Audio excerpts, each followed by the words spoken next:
L'invitée de ce journal aujourd'hui est la journaliste indépendante Isabelle Dautrem qui s'est associée avec le dessinateur basque pour signer un roman graphique 17 piges, récit d'une année en prison. Bonjour, merci Bonjour. d'être avec nous. L'histoire commence en banlieue parisienne. Ben, un jeune de 17 ans, est interpellé par la police dans un lycée. Comment est-ce possible? Il y a une enquête menée sur lui.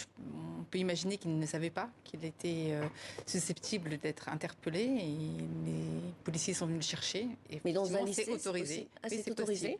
Généralement, à la demande du chef d'établissement, ça doit se faire le plus Mhm. discrètement possible. Mais il est Mhm. possible que les policiers arrivent en classe et interpellent un jeune directement dans sa classe.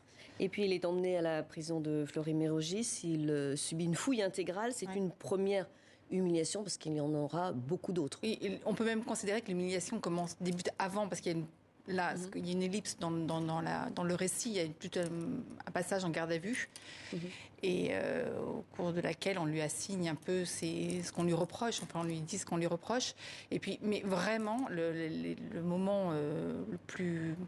Enfin, on parle de choc carcéral, c'est à l'arrivée à la prison, où là, effectivement, c'est d'une violence inouïe, puisque là, c'est le traitement habituel des prisonniers, des détenus, à savoir la fouille intégrale, dépossédé de son identité, on devient un numéro d'écrou, dépossédé de tous ses droits, finalement. Enfin, en tout cas, on a l'impression qu'il est dépossédé de ses droits. Alors en prison, le jeune Ben est très studieux, il veut passer son bac, il est entouré d'enseignants, mais cela Hum. semble extrêmement compliqué, difficile tous les jours. Oui, alors ce qui nous a semblé intéressant dans ce personnage, c'est c'est un jeune parfaitement intégré, c'est-à-dire qu'il Mhm. réussit plutôt bien sa scolarité, ses bulletins sont bons, enfin tout va bien pour lui, et effectivement il n'a qu'une préoccupation en arrivant en prison, c'est de poursuivre sa vie d'avant. Il envisage ça comme étant uniquement une parenthèse, et en fait très vite il s'aperçoit que ça n'est pas possible. D'abord parce que suivre une scolarité normale en prison c'est absolument impossible, c'est-à-dire qu'on donne l'illusion de maintenir une continuité pédagogique, mais en réalité il y a beaucoup moins d'heures de cours, les conditions pour travailler sont absolument impossibles. Il y a du bruit, vous êtes avec des jeunes qui n'ont pas les mêmes préoccupations que vous, bref. Donc très vite, il se rend compte que ça, déjà, son premier renoncement, il ne pourra pas passer son bac, en tout cas pas dans de bonnes conditions. Alors justement, c'est la descente aux enfers, il se bagarre, il a les surveillants, et puis au fil des mois, on sent qu'il va changer, qu'il bascule, et c'est justement ce que vous avez voulu dénoncer. Vous écrivez d'ailleurs à la fin de l'histoire que la prison pour mineurs est une véritable école de la Ouais. délinquance. C'est-à-dire il faut être conscient que ce qui se passe dans la prison, on reproduit les rapports de force qu'il y a à l'extérieur, notamment dans la cité. Mhm. Et il y a un sentiment de virilité très fort. C'est-à-dire que on n'a pas, aucun détenu ne peut être faible. Être faible, c'est être vulnérable. Et donc la seule possibilité de survivre, c'est de se montrer très dur, plus dur que les autres.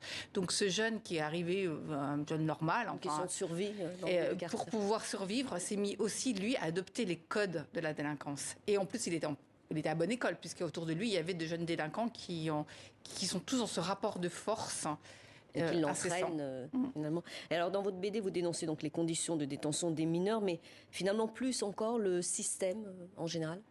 Alors oui, parce qu'en réalité, on s'aperçoit que l'incarcération pour les adultes, je ne sais pas, mais en tout cas pour les mineurs, ne fonctionne pas. C'est-à-dire que si l'objectif, c'est de permettre à ces jeunes de travailler sur les actes qui les a conduits en prison et de leur permettre une meilleure intégration, de reprendre une vie normale après, les chiffres démentent ça, puisque 75% des jeunes mineurs détenus récidivent dans les 5 ans. Donc voilà, et puis parce que justement, il y a cette interruption dans leur parcours.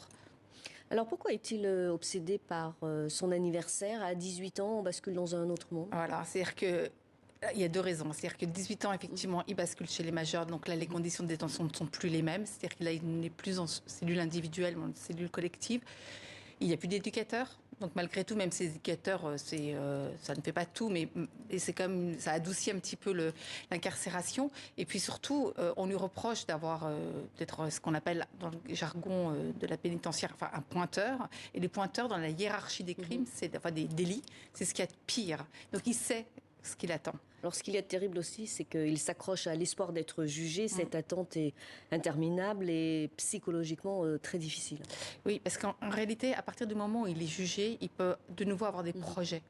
Et ce temps cette détention provisoire qui ne se termine pas, qui est sans arrêt reconduite, ça l'empêche d'avoir des projets. Il ne peut pas se reconstruire. Il est dans vraiment un ascenseur émotionnel permanent.